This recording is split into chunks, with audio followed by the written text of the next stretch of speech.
टीकू बत्तख के नए नए पड़ोसी आए थे घोष बाबू बत्तख। उनके घर में उनकी पत्नी सोनी और बेटी मोना थी। मोना को लेकर घोष बाबू टीकू बत्तख के घर आते हैं। दरवाजे पर लुई और मुई मिल जाते हैं। अरे मुई, ये तो माल आ रही है, माल। हाँ, लेकिन माल के साथ मॉल भी आ रहा है, इसलिए जबान संभाल के। अंकल बताओ कैसे आना हुआ? अरे बाजा लोग, मैं तुम्हारा नया पड़ोसी तुम्हारे पापा को मम्मी को बुलाने आया है। हम लोग आज भोजन करेगा, तो भोजन का न्योता देने आया है। पापा तो अंदर है, आप बात कर लो। और तब तक ये कौन है? अरे ये हमारा बेटी है, मोना। मोना तो बहुत सुंदर है। मोना को हम बगीचा दिखा कर लाते हैं। अच्छा बच्चा लोग, तुम लोग जाओ बगीचा घूमो, मैं बात करके आता है। घोष बाबू टीकू बत्तख से मिलते हैं। अरे साहब, आपका नाम बहुत सुना है, हम आपका नया पड़ोसी है। हमारा नाम घोष बाबू है। अच्छा, बताइए कैसे आना हुआ? हमारे घर में एक भोजन है, सो आज आपको आना है। अरे नेकी और पूछ, हम तो कहीं भी आ जाते हैं भोजन के लिए, जरूर आएंगे। अरे बहुत अच्छा लगा आप जैसे धार्मिक लोग से मिलके। अरे इसमें धर्म की बात क्या है, जहाँ भोजन वहाँ तो हम पहुँचेंगे ही। घोष बाबू अब निकलने को होते हैं। उधर बगीचे में लुई कहता है, मोना तुम तो बहुत खुश हो। अब मैं ना अपने दिल की बात कहना चाहता हूँ। I love you. अब तुम बोलो। मैं अभी तुम्हारे पिताजी को जाकर बताती हूँ। अरे अभी पिताजी को नहीं बताना है, उनकी तो पहले से शादी हो रखी है, हमें बताओ। अरे तुम लोग बड़े बदतमीज हो। और तुम बहुत सुंदर हो, लगता है अपनी माँ पे गई हो। अरे मैं जा रही हूँ। बाबा, ओ बाबा, चलो अब यहाँ से। हाँ, आया। चलो बच्चा लोग, आप तुम लोग भी आना, मैं जाता हूँ। घोष बाबू अपनी बेटी को लेकर चले जाते हैं। टीकू गौरी को कहता है, अरे गौरी तैयार हो जा, आज मुफ्त का भोजन मिलना है। अरे लुई मुई, तुम भी तैयार हो जाओ, चलो। सारे पहुँचते हैं घोष बाबू के घर। वहाँ का तो नज़ारा ही अलग था। 4-5 पंछी ढोल बजा रहे थे, तबला बजा रहे थे और गा रहे थे। अरे ये क्या कर रहे हैं, कुछ समझ में नहीं आ रहा है। 4 घंटे हो गए, भोजन कहाँ है? अजी तुमने तो कहा था यहाँ भोजन मिलेगा, यहाँ तो कुछ भी नजर नहीं आ रहा है। अरे भोजन का ही न्योता दिया था। हाँ माँ, भोजन का ही न्योता दिया था। यहाँ तो लोग गा बजा रहे हैं। 5 घंटे बाद घोष बाबू आते हैं। गाना बजाना बंद होता है। अरे आप आया, आपका धन्यवाद। हमारा भोजन आज खत्म हो गया, कल फिर होगा भोजन, आप जरूर आना। भोजन कहाँ खत्म हो गया, अभी तो शुरू ही नहीं हुआ था। अरे ये कह रहा है कि भजन हो रहा था, भजन, भोजन नहीं जो खत्म हो चुका है और कल फिर आना है। ठीक है भैया, आज का भोजन बहुत अच्छा था, कल हम जरूर आएंगे, चलो यहाँ से। टीकू को घूरते हुए बोली गौरी। सारे लोग वापस आ गए।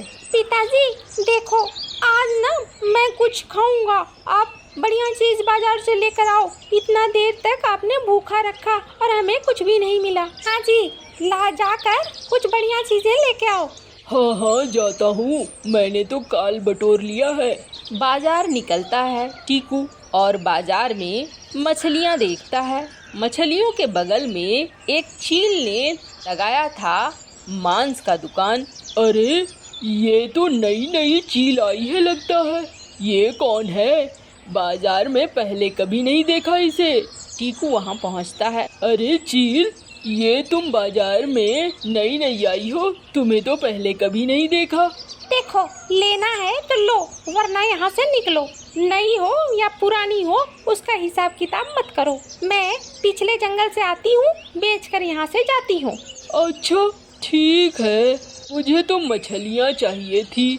मछलियाँ लेकर टीकू चला जाता है। तभी उसका नौकर चील आता है वहाँ पे। मालिक, जंगल में एक नई चीलनी आई है। मालिक देखने में माल है। अरे इसीलिए तू 2 दिन से काम से गायब है। उसके आगे पीछे मत रहा कर, मुझे वो बिल्कुल अच्छी नहीं लगी। मैं आज बाजार गया था, मैंने देखा, मुझे ऐसा लग रहा था जैसे कि वो अंदर से बहुत क्रूर है। मालिक, मेरी जाति बिरादरी वाले ऐसे ही लगते हैं।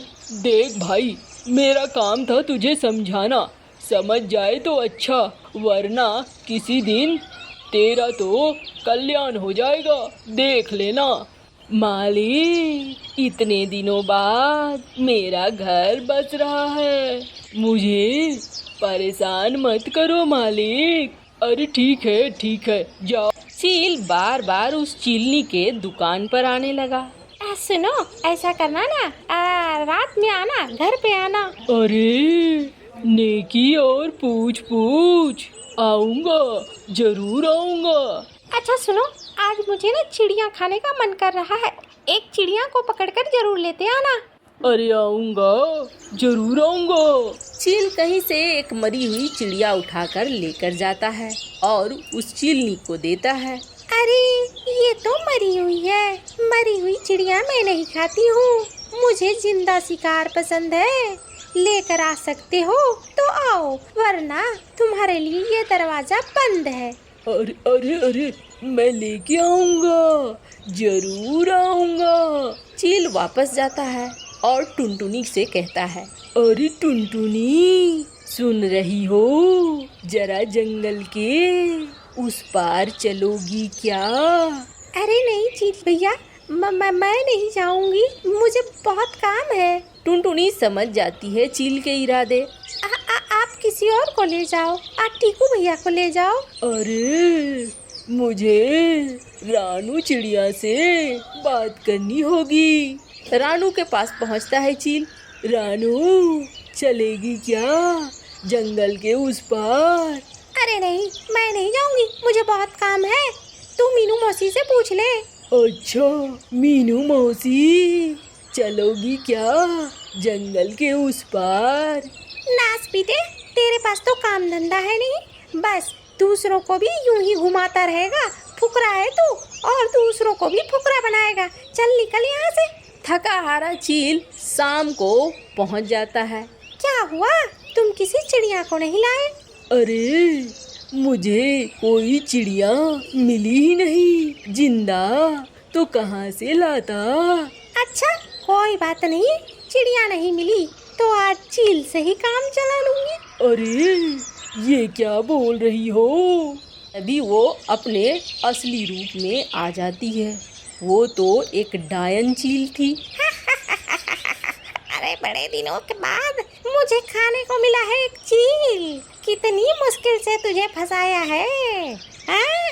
पास के जंगल के पंछियों के मांस बेचे, फिर भी कोई नहीं फंसा, अब जाके तू फंसा है। टीकू ये सारी चीजें खिड़की से देख रहा था। टीकू हाथ में गंगा जल लेकर पहुंचा था। टीकू तुरंत अंदर आया और उसने गंगा जल छिड़कना शुरू कर दिया। अरे तू मेरे मुफ्त के नौकर को खा जाएगी और ऐसा मैं होने दूंगा? तुझे क्या लगता है मेरे कमाई का आधा से ज्यादा तो इसी की वजह से होता है? मैं इसे मरने दूंगा? हाँ, मैं तब से नजर रख रहा था, मुझे लग रहा था तू कुछ दाल में काला है, लेकिन यहाँ तो पूरी की पूरी दाल काली थी।